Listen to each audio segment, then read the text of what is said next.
শুভ দুপুর বন্ধুরা, শুভ দুপুর। নিয়ে চলে এলাম আজ আমার লাঞ্চ থালি। দেখো, আজ আমার খুব সিম্পল লাঞ্চ। আমি আজকে খুব একটা বেশি ঝামেলা পাকাইনি, কারণ সবাই সকালে বেরিয়ে গেছে। তাই আমি আজকে লাঞ্চ রেডি করেছি প্লেন ভাত, তার সাথে মসুর ডাল, তার সাথে আলু পেঁয়াজ দিয়ে মাখা, পেঁয়াজ কাঁচা লঙ্কা দিয়ে মাখা, আলুর চোকার মতন।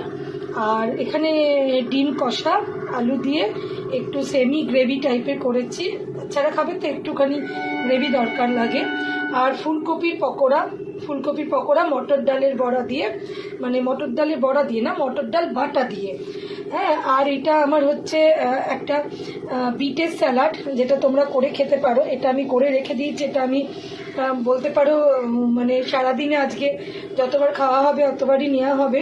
খুব ভালো লাগে বিট আর কাঁচা লঙ্কা আর ছোট ছোট পেঁয়াজ দিয়ে। সেই এক বাটি স্যালাড আমাদের রেডি আছে সবার জন্যে। তো এটা যে খাবে তাকেই দেওয়া হবে খাবার সময় বিটের স্যালাড। এবার চলে এলাম আমার লাঞ্চে। এই আজকে লাঞ্চটা আমার খুব প্রিয়, কেন ডিম আমার খুব প্রিয়, ফুলকপির পকোড়া আমার প্রিয়, মসুর ডাল আলুর চোখা আমার প্রিয়, আর স্যালাডটা আমার খুব প্রিয়। তো বন্ধুরা, কার কার আমার আজকে লাঞ্চটা পছন্দ হয়েছে জানিও, কার কার প্রিয় এই মেনুগুলো সেটাও জানিও। আর যার যার ভালো লাগে সে আমার বাড়িতে চলে এসো। টাটা।